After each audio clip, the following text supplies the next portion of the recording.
يا ترى محتاجين ندرس جرامر؟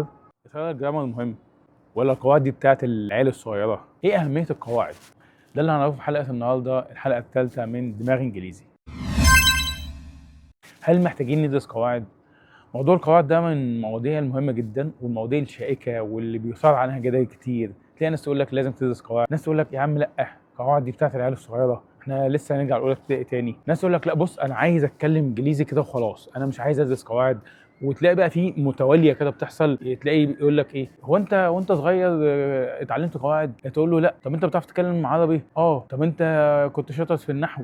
فيقول له لا ده، وتقعد بقى تجود، لا انا ما كنتش شاطر فيه خالص، وحتى دلوقتي كمان رغم ان انا مش شاطر فيه انا بعرف اتكلم كويس. طب يا ترى هو الطفل اللي امريكي اللي هو عنده 7 سنين او 8 سنين بيتكلم احسن منك؟ طب هو بيتكلم احسن منك هو درس قواعد؟ متواليه كده فكريه بتحس ان هي مش مظبوطه، بتبدو منطقيه بس هي مش منطقيه، هي مغالطه منطقيه. ليه؟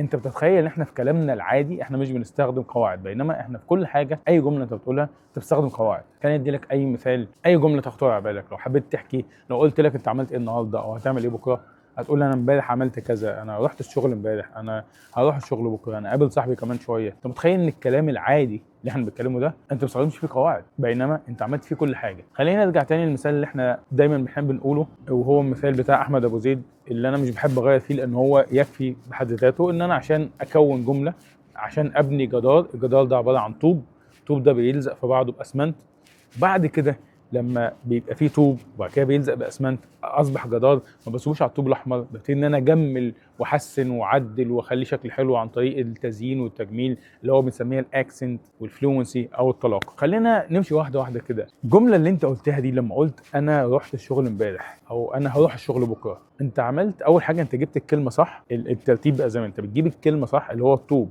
بعد كده بتلزق طوب في بعضه عن طريق ان انت بتركب الكلام ده جنب بعضه. بتقول انا، وبتقول رحت، وبتقول الشغل، دول 3 كلمات.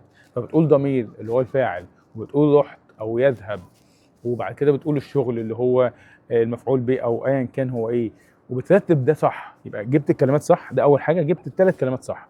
بعد كده رتبتهم صح، ما قلتش الشغل رحت انا امبارح، رغم ان انت ممكن تتفهم بس مش هتكمل حياتك كلها كده. مش هتكمل حياتك كلها بتقول ايه، انا يريد ان يذهب، مش هينفع كده، لان انت عارف ان يريد ده بتاع المفرد الغائب بتاع المذكر المفرد الغائب، المفروض تقول انا اريد. فانت متخيل ان انت في حياتك العاديه انت ما بتستخدمش قواعد، بينما لا، الكلام ده مش سليم. احنا بنستخدم قواعد في كل حاجه. القواعد دي هي الاستراكشر. انت تخيل كده ان انت جبت طوب وحطيته، وبعدين خلينا الاول قبل ما ندخل في التخيل ده، لما في ناس بتقول لك ما تدرسش قواعد دي بتاعت العيال الصغيره، ناس ثانيه بتقول لك، ودول الفريقين الموجودين، ناس ثانيه بتقول لك الاكسنت ده بتاع العيال التوتو. انت هتبقى لك ايه في اللغه؟ بجد والله انت هتبقى لك ايه انت مش هتبقى لك حاجه. كل شويه تلاقي حد بيقول لك على حاجه معينه ما تدرسهاش، قصدي بتاعت العيال الصغيره، وكأن هو بقى ايه الحاجه اللي هو بيتكلم عليها، اللي هي المفروض ان انت ما تدرسهاش دي هتخليك عيل صغير، فانت المفروض تكبر بقى على الكلام ده، اكبر عن القواعد واكبر عن تعليم النطق. هتبقى لنا ايه في اللغه؟ كلمات. تخيل كده ان انت هتجيب شويه كلمات او هترص شويه كلمات جنب بعضها، انت الكلمات دي عباره عن ايه؟ عباره عن طوب، بس طوب اترص، مش رصه الجدار، لا، طوب اترص كده لوحده كده زي ما الطوب كده جه قبل ما تحط جدار. ولو حتى انت خدت الطوب ده ورصيته رصه الجدار، حطيته كده فوق بعضه من غير اسمنت، اسمه طوب محطوط فوق بعضه بس مش اكتر من كده. محتاج الاسمنت اللي هيلزقه جنب بعض. على سبيل المثال خليني اقول لك على الطريقه اللي احنا بنستخدمها في الكورس، وهي عباره عن جدول احنا بنستخدمه عشان نحول اي جمله في دماغنا من عربي انجليزي. الجدول ده بتدخل، عارف زي كده ما ايه، بتدخل جمله انجليزي من ناحيه بتطلعها من ناحيه، او عربي من ناحيه بتطلعها من ناحيه ثانيه انجليزي، عن طريق ان انت بتشوف بتبص على الجمله دي بشكل معين. لو جيت تبص لابسط حاجه في القواعد اللي هي الضمائر، هو I told her ولا I told him ولا she told me ولا I told me، يعني حاجات ضماير، ما دخلناش لسه في قواعد، ما دخلناش في ازمنه، وكل حاجه بتغير معنى. انا قلت لها ولا هي قالت لي، انا قلت له ولا قلت لها. شوف الموضوع بسيط ازاي، اللي انت بتقوله بالعربي انت متخيل ان انت هتتكلم بشكل تلقائي في الانجليزي بشكل سليم، بس ده مش هيحصل. يعني انت لو جيت قلت لك مثلا انت ينفع تقول انا رحت الشغل بكره، ينفع تقول كده، عمرك ما هتقولها. بس ايه اللي يمنعك انك تقولها في انجليزي؟ مفيش حاجه تمنعك. يعني ايه مفيش حاجه تمنعك؟ مفيش حاجه تمنع ان انت تغلط الغلطه دي. فانت محتاج ان انت تكون مركز بشكل واعي ازاي الجمله هتتركب. بقول لك كده عشان ما حدش يضحك عليك، عشان هو عايز يخلي الدنيا تبقى سهله بالنسبه لك.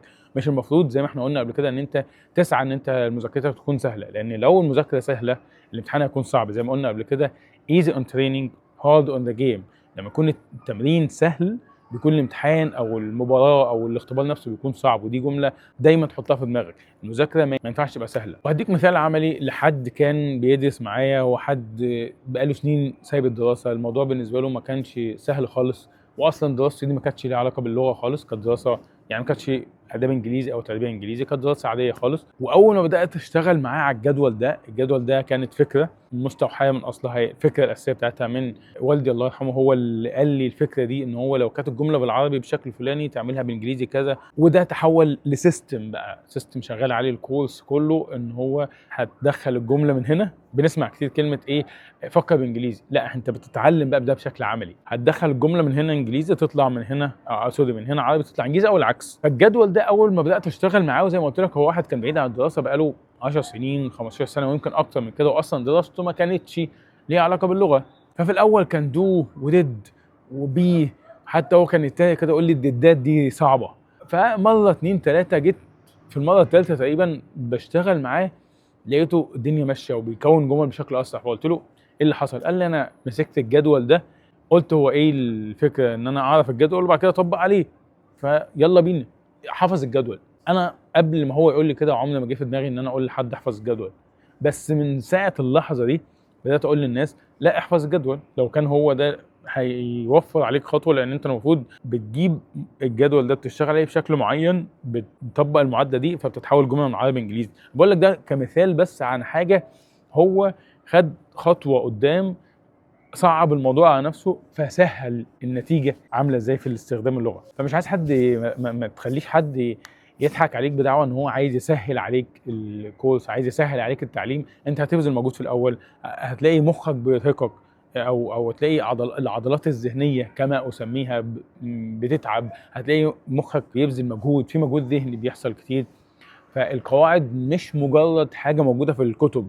القواعد او تركيب الجمل او سميه زي ما تسميه grammar for conversation زي ما انا بحب اسميه، اللي هو القواعد اللي هي هتنفع للمحادثه. زي ما في ناس تيجي تقول لك ايه، اصل انا عايز، بص انا عايز اتعلم انجليزي من غير ما اتعلم قواعد، عايز اتعلم انجليزي بشكل سهل. اقول له عارف لما بتيجي تروح الجيم وتسال المدرب تقول له بص انا عايز اتدرب بس انا مش عايز ابقى بيج رامي. الرد الصح الوحيد اللي قاله احمد رمزي في فيديو فاني هو عمله لما خده كده تحت باطه وقال له بص انت اصلا ما تنفعش تبقى بيج رامي، يعني انت مش دي حاجه انت ممكن تبقاها فانت مكبر دماغك مش عايز تبقاها. لا، هو الموضوع اصلا صعب. بص انا مش عايز ابقى زي اللي في الصوره ده. يا حبيبي انت مستحيل تبقى زيه. تخيل بقى المثال اللي انت بتقول لما تيجي تقول انا عايز اتعلم انجليزي من غير ما اتعلم قواعد، او انا مش عايز اتعلم قواعد انا بس عايز اتكلم. انت كده انت بتقول انا عايز ابقى بيج رامي. انت خلي بالك المثال اللي احنا بنتريق عليه في الجيم اللي هو بيقول انا مش عايز ابقى بيج رامي، انت بتقول انا عايز ابقى بيج رامي. ليه؟ لان الفلوينسي او الطلاقه، سيبك بقى من موضوع النقطه ده خليها على جنب دلوقتي، صح او غلط مش نقطتنا، او سليم او مش سليم مش نقطتنا. الفلوينسي او الطلاقه هي اعلى حاجه في اللغه. فكره ان انا عايز بس ايه، تلاقيه بيقول لك انا عايز بس اسمع افهم واعرف اتكلم. اللي انت بتقوله ده اعلى حاجه. يعني اللي انت بتقوله ده ناس بتبذل مجهود سنين عشان توصل له. فاللي انت بتقوله ده اعلى حاجه، فمحتاج مجهود اعلى حاجه. ما ينفعش تقول انا عايز اوصل لاعلى حاجه من غير ما ابذل مجهود. هتدرس قواعد، هتتعلمها بس بشكل عملي. بمعنى ايه؟ ان احنا زي ما سمعتها من احد مدربين اللغه قال لك ايه، احنا قرينا الطالع، احنا شفنا ايه اللي موجود في حياتك، ايه اللي هيحصل في حياتك، فلقينا ان مش هينفع تعبر عن المعنى ده في الماضي او في الحاضر او في المستقبل الا باستخدام الزمن ده. فلو على سبيل المثال، وده مش نقطتنا، ممكن تكون نقطه متقدمه شويه، مش زمن بسيط، المفروض ان انا ابدا معاك بالازمنه البسيطه. بس لو جيت مثلا قلت لواحد انا بقالي ساعتين مستنيك، فكر فيها كده. الجمله بتاعتها بقالي ساعتين مستنيك، انا بقالي شويه بدور على شقه في المنطقه دي، انا بقالي شهرين بدور على شغل. فكره الاستمراريه في الماضي دي لو انت فكرت فيها، حاول تجيبها الاول لوحدك قبل ما اقول لك هي تيجي ازاي. وان كان دي مش نقطتنا، بس انا بديك مثال لحاجه بتيجي في دماغك مش هتعرف تجيبها الا في زمن معين. دي ما تجيش الا في زمن اسمه مضارع تام مستمر. انت متخيل احنا واصلين لايه؟ يعني احنا المفروض ان احنا عندنا ازمنه بسيطه، ماضي ومضارع ومستقبل بسيط، وبعد كده ازمنه مركبه اللي هي ازمنه المستمره، وبعد كده ازمنه تامه.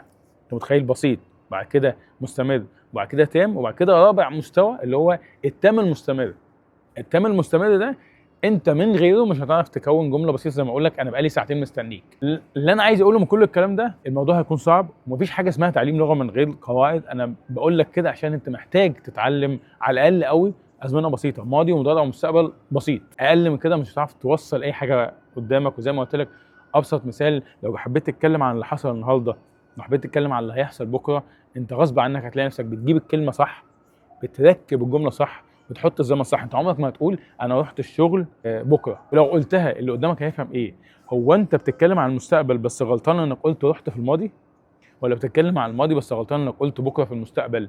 اللي قدامك مش هيفهم. ما فيش حاجه اسمها انا هتكلم وهو هيفهم. هو ما يعرفش انت نيتك ايه، ما يعرفش انت جواك ايه، هو هيفهم اللي انت بتقوله بس. فاحنا مش جايين نتعلم، او انا لما انت تيجي تتعلم انا مش بحاول ارضيك بان انا اقدم لك طريقه سهله في التعليم، لا، الموضوع بيكون صعب، الموضوع بيكون فيه مجهود، ولو ما بذلتش المجهود ده مش هتحصل على النتيجه.